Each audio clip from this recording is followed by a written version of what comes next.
পূর্ব Europe এবং উত্তর Asia জুড়ে অবস্থিত রাশিয়ার সরকারি নাম রুশ ফেডারেশন। 1991 সালে সোভিয়েত ইউনিয়ন ভেঙে যাওয়ার পর পৃথক রাষ্ট্র হিসেবে আত্মপ্রকাশ করে দেশটি। দেশটির রাজধানী এবং বৃহত্তম শহর হল মস্কো।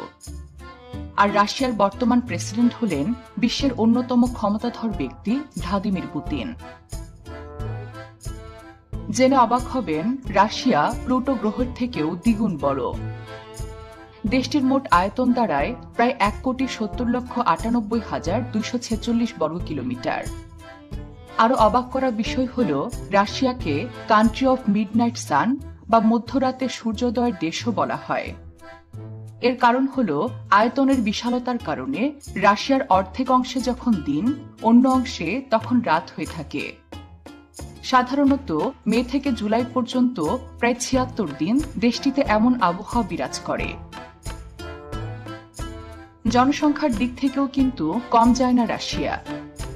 প্রায় 14,48,00,000 মানুষ নিয়ে জনসংখ্যার দিক থেকে নবম স্থান দখল করে আছে দেশটি।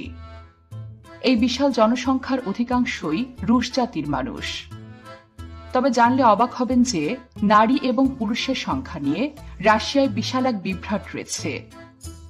দেশটিতে পুরুষের তুলনায় নারীদের সংখ্যা অন্তত 15 লাখ বেশি। অর্থাৎ এখানে প্রত্যেক 1000 পুরুষের জন্য 1159 জন নারী রয়েছে। অনেকেই ধারণা করেন এই পার্থক্য তৈরি হয়েছে মূলত দ্বিতীয় বিশ্বযুদ্ধের সময় অগণিত পুরুষ মারা যাওয়ার কারণে।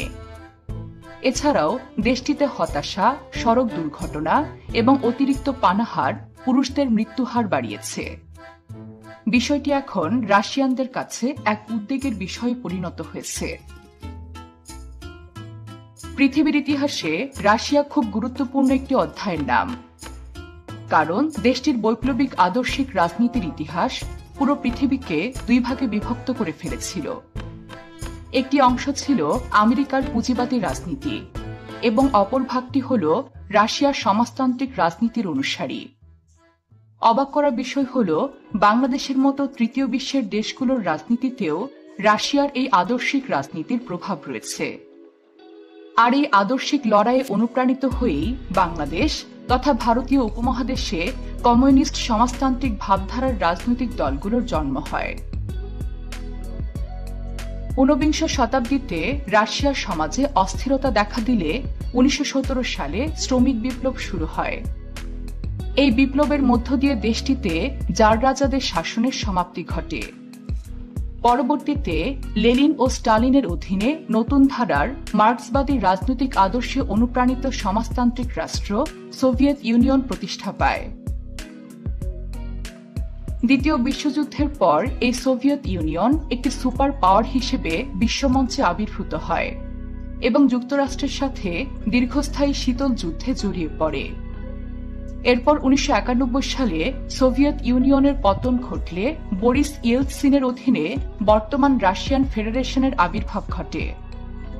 আর 1999 সাল থেকে রাশিয়া ভ্লাদিমির পুতিনের নেতৃত্বে বিশ্বমঞ্চে তার প্রভাবের পুনর্জাগরণ ঘটায়। পুরো বিশ্বে রাশিয়া সমাজতন্ত্রের আর আমেরিকা গণতন্ত্রের জন্য পরিচিত। তবে মজার বিষয় হল, নারীদের ভোটাধিকারের মতো একটি গুরুত্বপূর্ণ গণতান্ত্রিক অধিকার আমেরিকার আগে সোভিয়েত রাশিয়াতেই প্রতিষ্ঠা পেয়েছে। স্নায়ুযুদ্ধের সময় আদর্শিক কারণে রাশিয়াকে নিয়ে পুঁজিবাদী রাষ্ট্রগুলো অনেক ধরনের প্রোপাগান্ডা চালায়, যার কারণে অনেকের কাছেই রাশিয়ার সাংস্কৃতিক দিকটি বেশ কম নজরে এসেছে।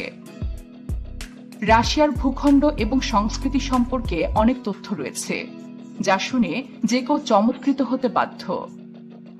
দেশটির 65% এলাকা জুড়ে রয়েছে স্থায়ীভাবে বরফে জমে থাকা মাটি, আর 77% অঞ্চল জুড়ে রয়েছে পৃথিবীর অতিমাত্রায় শীতল অঞ্চল সাইবেরিয়া। এই কারণে রাশিয়াকে বরফের রাজ্য বলে অভিহিত করা হয়। এছাড়াও রাশিয়ান ভূখণ্ড নিয়ে আরেকটি তথ্য প্রচলিত রয়েছে, তা হল রাশিয়াতে এমন অনেক স্থান রয়েছে যার কোনো তথ্য তাদের মানচিত্রে নেই। ধারণা করা হয় ওইসব স্থানগুলো ইচ্ছে করেই সরকারিভাবে গোপন রাখা হয়েছে। কারণ সে সকল স্থানে পরমাণু ও রাসায়নিক অস্ত্র নিয়ে গবেষণা চলে বলে জানা যায়। রাশিয়ার আবহাওয়া নিজেদের সংস্কৃতির উপর বিশেষ প্রভাব রেখেছে, আর সেই কারণেই মদ হয়ে উঠেছে রাশিয়ার ঐতিহ্যের একটি অংশ। রাশিয়ার বিখ্যাত মদ হল ভদকা। দেশটিকে ফাদার অফ রাশিয়ান ভদকাও বলা হয়, কারণ এদেশেই প্রথম ভদকা পানের প্রচলন শুরু হয়। মজার বিষয় হল রাশিয়ার প্রায় প্রতিটি পরিবার এই মদ তৈরি করতে জানে। তবে দুর্ভাগ্যের বিষয় হল প্রতি 4 জনে একজন রাশিয়ান পুরুষ 55 বছরের পূর্বেই মারা যান। আর এই মৃত্যুর অন্যতম কারণ হল অতিরিক্ত মাত্রায় মদ্যপান। রাশিয়ান সমাজের আরও একটি মজার বিষয় হল কুসংস্কারে বিশ্বাস। কুসংস্কার যেন তাদের ঐতিহ্যেরই একটি অংশ, আর তাই রাশিয়ানরা যে কোনো ভ্রমণের আগে কয়েক সেকেন্ড নিরাপত্তা পালন করে। এছাড়াও রাশিয়ান কোনো পুরুষ কোনো নারীকে পছন্দ করলে জোর সংখ্যক ফুল উপহার দেয় না, কেননা জোর সংখ্যক ফুল উপহার দেওয়াকে রাশিয়ান মেয়েরা দুর্ভাগ্যের প্রতীক বলে মনে করে। কুসংস্কারে বিশ্বাসী বলে রাশিয়ানদের ছোট করে দেখার কোনোই কারণ নেই, কারণ সবথেকে উদ্ভাবনী জনগোষ্ঠীর মধ্যেও অন্যতম হল রাশিয়ানরা। পৃথিবীর প্রথম মহাকাশচারী ইউরি গ্যাগরিন ছিলেন একজন রাশিয়ান। এমনকি বিখ্যাত এবং জনপ্রিয় অস্ত্র কালাশনিকভও এবং AK-47ও রাশিয়ার আবিষ্কার। রাশিয়ার যোগাযোগ ব্যবস্থার একটি আশ্চর্য দিক হল মেট্রো। রাশিয়ান মেট্রো বিশ্বের ব্যস্ততম মেট্রোগুলোর মধ্যে অন্যতম।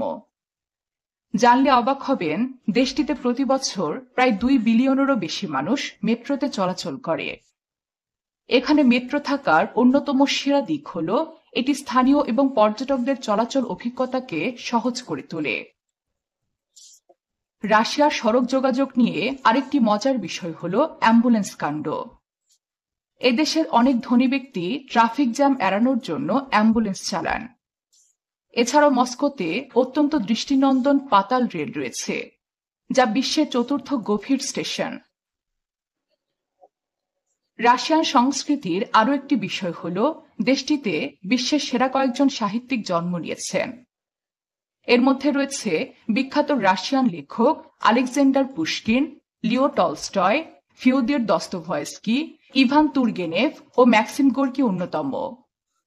আরও মজার বিষয় হল এসব বিখ্যাত সাহিত্যিকদের অনেকের নিজস্ব জাদুঘরও রয়েছে দেশটিতে। অনেক সাহিত্যপ্রেমী পর্যটকরা চাইলে এই জাদুঘরগুলো ঘুরে আসতে পারেন। রাশিয়া বিভিন্ন বিষয় নিয়ে বিতর্কিত হলেও